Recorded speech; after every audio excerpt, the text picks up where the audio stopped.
So let's see how much of this stuff y'all knew already. Welcome back to the channel, ladies and gentlemen. Thank y'all so much for coming over. Now, we're back on the Grunge channel. We got rumors about musicians that turned out to be true. I want you guys to comment below. Let me know how much of this stuff you guys know that are actual facts, or are they legit rumors? We'll see. We'll see. So hopefully everything goes smoothly. We ain't gonna waste no more time. Let's jump right into it.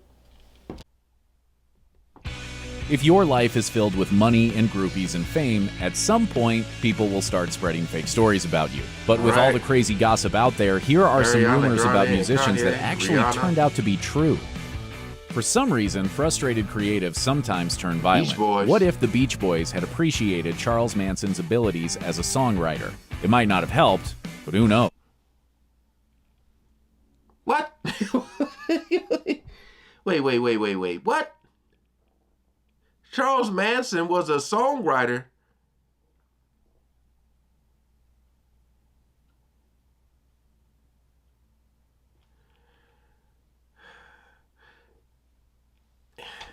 See, I'm pretty sure a lot of y'all knew that already, but this right here is breaking news to me. What the hell? And that he chose the other path?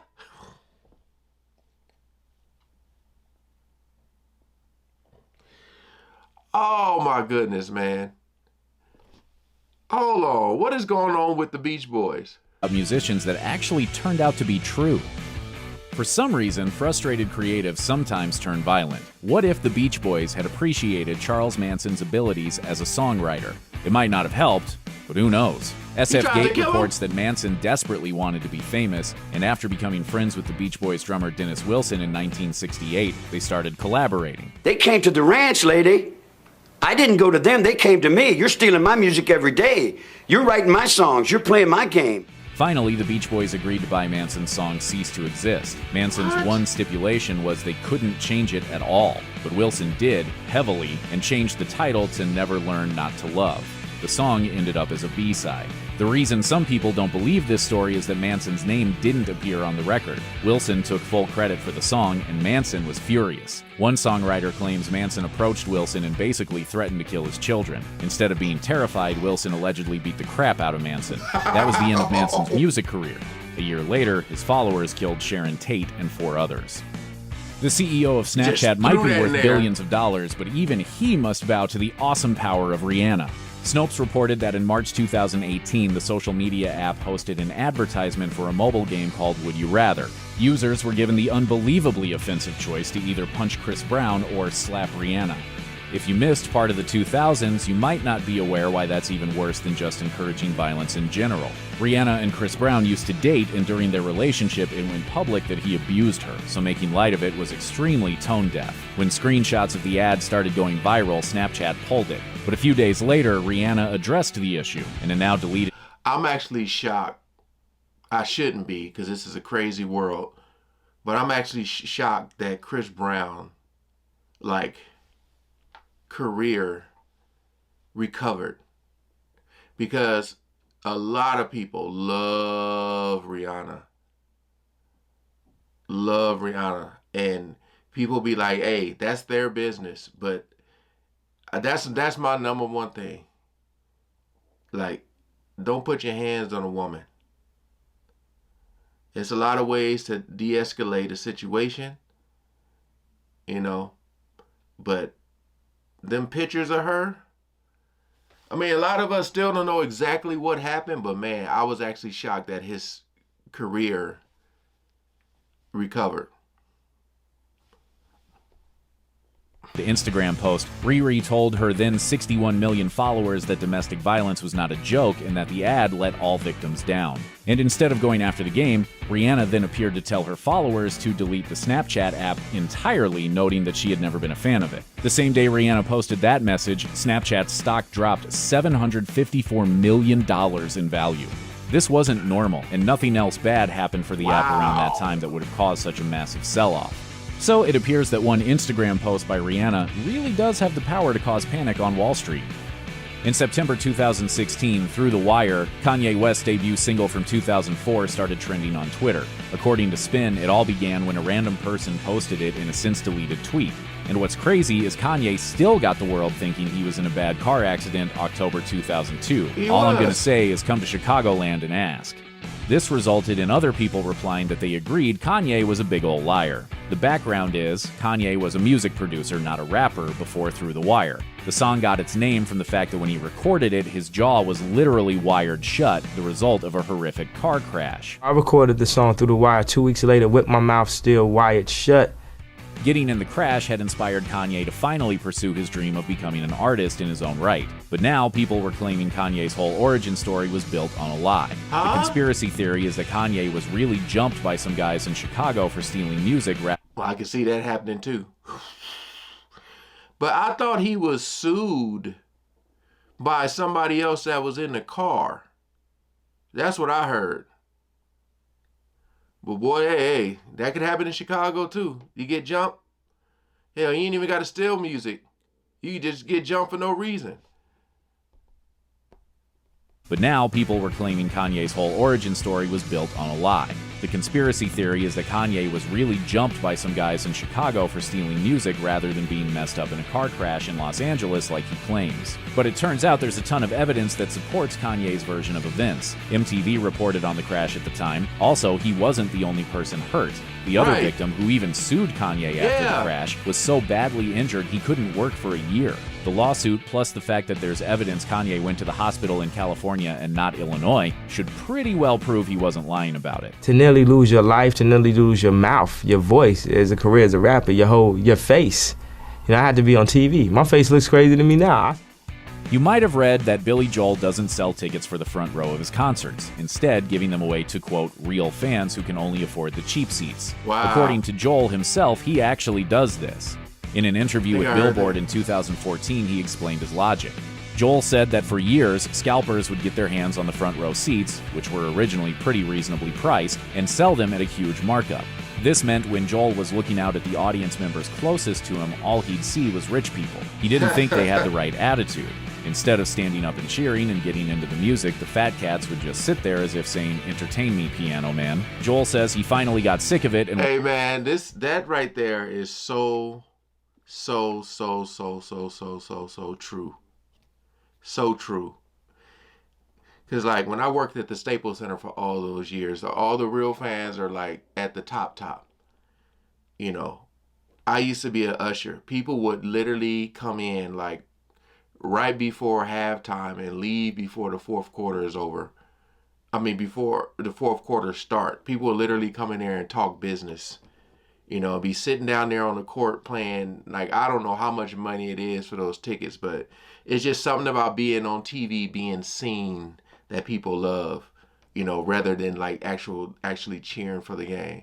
Kobe could get on a fast break, do a crazy dunk, and people would just be like, not even looking. You know what I mean? Just talking to each other. So yeah, I understand that. You want people cheering because you feed off that energy. To him, all he'd see was rich people. He didn't think they had the right attitude. Instead of standing up and cheering and getting into the music, the fat cats would just sit there as if saying, "Entertain me, piano man." Joel says he finally got sick of it and wanted to know where the real fans were. It turned out they were in the cheap seats. The younger, enthusiastic people who, as he explained it, make the most noise could only afford to be way in the back. So, according to Joel, they hold the front row seats now, and when the audience starts coming in, the road crew goes to the worst seats and brings people forward. He says that way you've got people in the front row that are really happy to be there, real fans. There are lots of rumors that certain stars are such divas that they'll only be filmed or photographed from their alleged good side. These days, the most famous one-sided woman is Ariana Grande. Stories abound about how she'll only allow people to see the left side of her face. This is apparently because, as The Atlantic reports, she has a dimple on the left side, and since dimples are adorable, that's the side she wants you to see. And only that side. If you watch her music videos, you'll notice catching her right side is extremely difficult. Same when you search her images on Google. According to People magazine, Mariah Carey also has an apparent good side, in her case, the right side. She says that at 19 years old, a woman from her record label told her she photographed better from her right, and she believed her. Many of her first album covers focus on the right side of her face. Never but noticed. The queen of good sides is Barbra Streisand, according to Yahoo. Among other things, she will only come on talk shows if she's shot from her left side. This means hosts making bizarre excuses for why they switched seats with her. It even meant canceling an interview with Jimmy Kimmel when she refused to let him make fun of the obvious musical chairs arrangement. But the condition was we couldn't talk about the fact that we switched around. I was like, I just don't see how that was going to work. Yeah. Wow. Some people don't want to answer when Jehovah's Witnesses show up at the door, but at one point there was a chance that person was Prince. While often passed off as just a rumor, Prince did participate in the door-to-door evangelism of his faith. You know that you're being inspired by God, and you pretty much don't look at him in his know eyes. you better answer that call or suffer the consequence. According to Entertainment Weekly, despite his rather steamy lyrics and lifestyle, Prince became a decidedly non-hedonistic Jehovah's Witness in 2001. 2 years later, a woman in Minnesota answered a knock at the door to discover the pop star and another musician standing there. He introduced himself as Prince Nelson, his real name, and then came inside and started talking about Jehovah. After listening to them read the Bible for a bit, the Jewish homeowner told them she was not interested, so they gave her a pamphlet and left. The woman described him as very kind, although she called the event so bizarre. This was far from the only time he went door-to-door over the years. The LA Times reports that Prince would sometimes disguise himself and that the people he preached to, quote, never called him out on it. They listened to his message and respected his opinion. According to Billboard, Prince himself said, sometimes people act surprised, mostly they're really cool. However, one reporter who interviewed the musician in 2004 didn't appreciate Prince's attempt to convert him very much. Calling the situation a little uncomfortable, he said, Prince got pretty intense. You know, I just had a thought. Maybe we're bothering people by trying to change the religion. What if we don't have all the answers? You're right, Noreen. Let's go get real jobs. There had long been a rumor that someone had smoked Tupac Shakur's ashes after he was killed in 1996. But it wasn't until 2011 that anyone admitted to participating in the bizarre act. Members of Tupac's group, The Outlaws, make the whole thing sound kind of nice. According to The Independent, band member Edie Mead. A lot of people think there's brothers in Cuba somewhere doing this to all today's rap. People still think he alive. Nothing wouldn't surprise me. Wouldn't surprise me. I mean, nothing would surprise me. I said wouldn't. You never know. Idi Amin says the late rapper explicitly asked for it if you listen closely enough. In Tupac's track Black Jesus, he states that his, quote, last wishes are for his ashes to be smoked.